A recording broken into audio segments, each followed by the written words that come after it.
Hello everyone, welcome back to my channel. ఎలా ఉన్నారు అందరు బాగున్నారు అనుకుంటున్నా. సో ఈరోజు ఈ వ్లాగ్ వచ్చేసి మా ఆఫీస్లో బోనాలు అనమాట, సెలబ్రేషన్స్. సో దానికోసం ముందుగా అందరికీ బోనాలు శుభాకాంక్షలు. సో నేనైతే సింపుల్గా red sari and green blouse అట్లా సింపుల్గానే రెడీ అయ్యాను. వెళ్ళేసరికి ఆల్రెడీ డెకరేషన్ స్టార్ట్ చేస్తారు. సో ఇంకా మనం వెళ్ళి కొంచెం అట్లా చెయ్యేసి ఏదో ట్రై చేస్తున్నాం. ఈలోపు మన బుడ్డోడు గట్టిగా ఆడుకుంటున్నాడు అనమాట సార్తోని.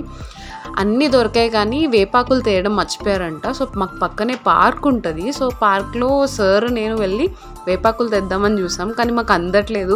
సార్ ఎక్కండి సార్ చెట్టు అని చెప్పి చెట్టు ఎక్కించి మరీ కోయించాను అనమాట వేపాకులు. ఇంకా దొరికినన్ని వేపాకులు తీసుకొని ఇంకా రిటర్న్ అయ్యామన్నమాట.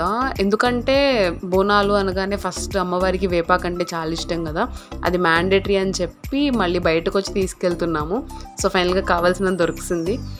మా ఆంటీ వాళ్ళు అందరికీ పసుపు రాసేసి ఇంకా ప్రిపరేషన్స్ అన్నీ చేస్తున్నాం. కొంచెం అక్కడ డెకరేషన్ అది ఉంటే హెల్ప్ చేస్తున్నాను అనమాట. డెకరేషన్ అంతా నేనైతే ఏం చేయలేదు, నేను జస్ట్ హెల్ప్ చేశాను. మిగతాదంతా వాళ్ళే చేసుకున్నారు. యాక్చువల్గా అసలు ముందుగా ప్లాన్ ఏం లేదు. ముందు రోజు లాస్ట్ మినిట్లో రేపు ఏంటి సెలబ్రేషన్ ఉందా లేదా అనుకుంటుంటే సరే చేద్దాము అన్నట్టు అనుకున్నాం. సో ఇంట్లో ఎవరెవరి దగ్గర ఏ వస్తువులు ఉన్నాయి అన్నీ పట్టుకొచ్చేయండి, దాన్ని బట్టి ప్రిపేర్ చేద్దామని మార్నింగ్ ఇంకా ఇంట్లో నుండి తెచ్చిన మా ఐటమ్స్తో కొన్ని ఆఫీస్లో ఉన్న ఐటమ్స్తో అట్లా ట్రై చేసామన్నమాట. డెకరేషన్ కూడా పిల్లలతో కొంచెం సేపు అలా డెకరేట్ చేయించాం. అండ్ అమ్మవారి ఫోటో కూడా లేదు ఎవరి దగ్గర, ఇంటి నుండి తేలేరు కదా. సో అది అందుకని కొబ్బరికాయకే కుంకుమతో అట్లా డెకరేషన్ చేసి అమ్మవారిలాగా కింద అలా సెట్ చేసాము. లాస్ట్ మినిట్లో అనుకున్న స్టాఫ్ అంతా చాలా హెల్ప్ఫుల్గా అందరం కోఆర్డినేటెడ్గా చేసామన్నమాట. ఈలోపు మా ఆంటీ పరవాన్నం చేస్తున్నారు, అదే బోనంలోకి పెట్టాలంట కదా. మా వాడు ఫుల్ జోష్లో డాన్స్ వేస్తున్నాడు అనమాట. ఇంక ఈలోపు అక్కడ పరమాన్నం రెడీ అవుతుంది. అండ్ బయట పిల్లలందరికీ ఇంకా చేతికి కంకణాలు కట్టేసి పిల్లలతోని అమ్మవారిది చాట్ రెడీ చేస్తున్నాము. అదైతే చాలా బాగా వచ్చింది.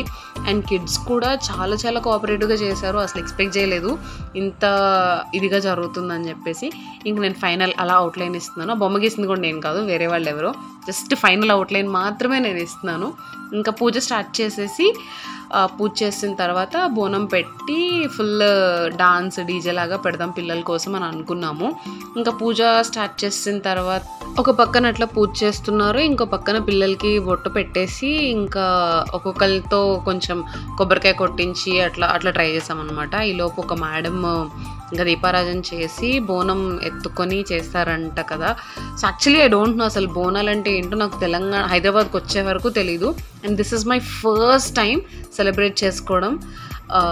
సో ఎట్లా చేయాలి ఏంటి అనేది కూడా నాకు ఐడియా లేదు. వాళ్ళు చెప్తుంటే ఏదో ప్రాసెస్ అలా ఫాలో అయిపోయాం అనమాట. ఆంటీ వాళ్ళు ఉన్నారు కాబట్టి ఇంకా అలా అయిపోయింది. ఇంకా దాన్ని అలా తీసుకొచ్చి అక్కడ పెట్టి మళ్ళీ ఒకసారి కొబ్బరికాయ అది కొట్టించి పిల్లలతోనే సెలబ్రేట్ చేసుకున్నాము. And it's like very special, first time చేసుకోవడం కదా. అసలు యాక్చువల్గా ఈ ఫెస్టివల్ ఎందుకు జరుపుకుంటారు ఏంటి అని చెప్పి నేను అడిగితే ఒక స్టోరీ చెప్పింది ఏంటంటే, అమ్మవారు ఆడపిల్ల లెక్క కదా మనకి. సో అత్తగారి ఇంటి నుండి పుట్టింటికి వచ్చే టైం అనమాట. ఆషాఢం వల్ల పుట్టింటికి వస్తారు. సో అప్పుడు పుట్టింటి వాళ్ళు ఆమెకి సంబరంగా సెలబ్రేట్ చేయడం కోసం ఈ బోనాలు అనే ఫెస్టివల్ లాగా పెట్టుకొని ఆమెకి ఇష్టమైన పరవాన్నం లేకపోతే పిండి వంటలు అలాంటివన్నీ చేస్తారంట. సో అది నాకు తెలిసిన స్టోరీ. సో ఆ తర్వాత ఇంకా కొబ్బరికాయ తీర్థం అంతా తాగించేసి కొంతసేపు డాన్స్ వేయించాము పిల్లలతో. ఇంకా ఫైనల్గా ఇదైతే మా decoration, simple, sweet and very memorable.